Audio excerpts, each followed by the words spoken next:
So,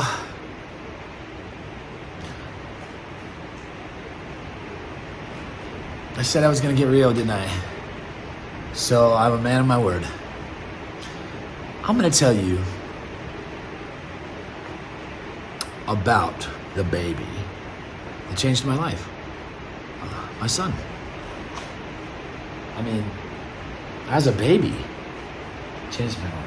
Not just changed my life. Oh my gosh, like every father says, changed his life. Whoa, look at that. Lightning. It changed my life in quite a different way. And it's not what you're thinking, eh? So, basically, I'll start before like maybe going all the way back to when I was younger in high school.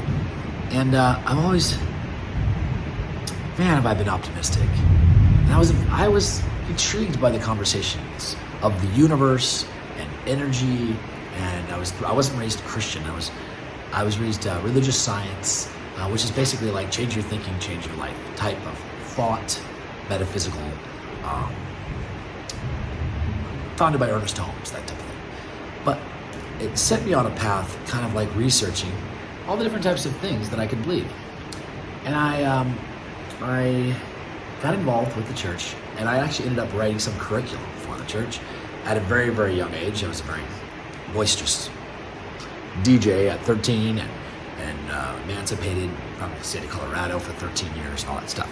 So, I have my own opinions. And I went to a couple of these retreats, and they were pretty cool. But once I experienced the real depth that you could actually go to with people who have real conversations with these other peers of mine, I realized that it was like a drug. I was like hooked on it. I want to be real all the time. I want to get to the real deal in conversations. I don't want to have superficial conversations. And I realized that in those camps, there was like 7 days, but it was few and far between where we have a real.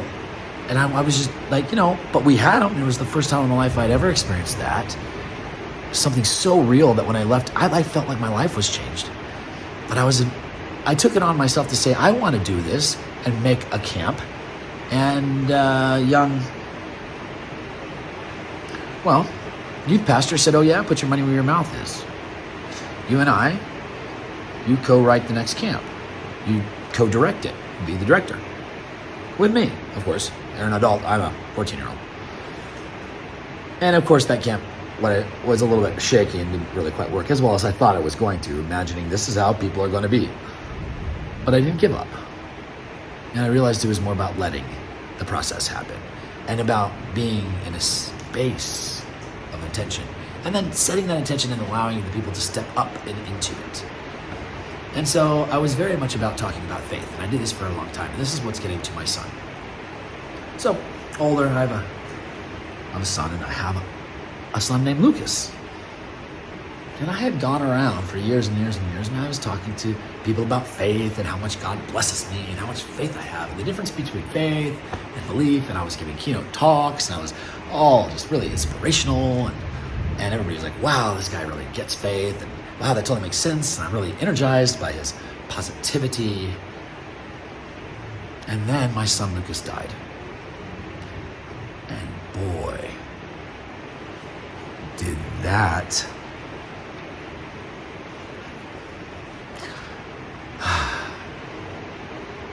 change my life.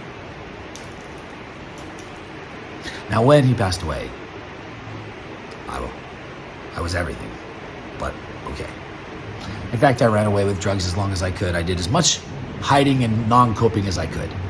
Even delusionally, I came up with delusions in my mind that he couldn't be dead. I came up with whole stories that happened, even though I had him cremated and I saw him cremated. I came up with stories that he was adopted, and they secretly adopted him away. And I even made up the name of a family and their last name because I didn't want to come to grips with the fact that the truth is my son Lucas died. And really what it came down to is, why? And I felt like, wait a second. I've been going around this whole time talking about how great God is and how much he blesses me and how if you just put faith in him, it's all going to be all right. And I felt like, and that my faith, well, to say it was shaken was an understatement. I'll tell you how much devastation it did to my world. I actually, at one moment after he died, thought about all the blessings that I had been given in my life. And I have been given, and blessings and blessings and blessings. Physical, this, that, great girlfriends, everything you can imagine, blessings, blessings, blessings. And when my son was taken, I said to myself, this doesn't feel like God. Maybe I was being tricked the whole time. Because doesn't that sound like an old story about the devil? He gives you all the things you say you want, but he takes the one thing you love the most. And I said, wait a second, maybe I was, and so imagine that, the whole experience of me telling people about faith, I was questioning every single time I said I was praying to this good God. And I was maybe thinking that I had been duped. Because if that was true, he would never have done this. And not to a man who's literally talks him up all the time and tells people how amazing it is to have faith. And so I said, you know what? F you, God. But I used the full word many times. And I said that I'm not playing anymore. I'm done with you. I don't give a crap. This I won't tolerate. Now, this is where my life began, of course, to get miserable and drugs, and I couldn't run, and I would try to run. And it wasn't until very long, not like the same year, even years after my son passed, that I understood something different. I was listening to someone say something back to me about friendship.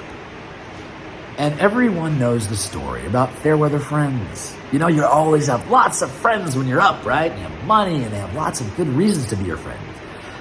And you know, and everyone knows where the story can go. All of a sudden you're down. And not only is it maybe not beneficial to be your friend in some down state may require sacrifice from them and no payoff in that moment. And even sometimes jeopardy or risk. Being exposed to whatever is going on to stay with you. And that's where the metal meets the road, as you know, where the rubber meets the road.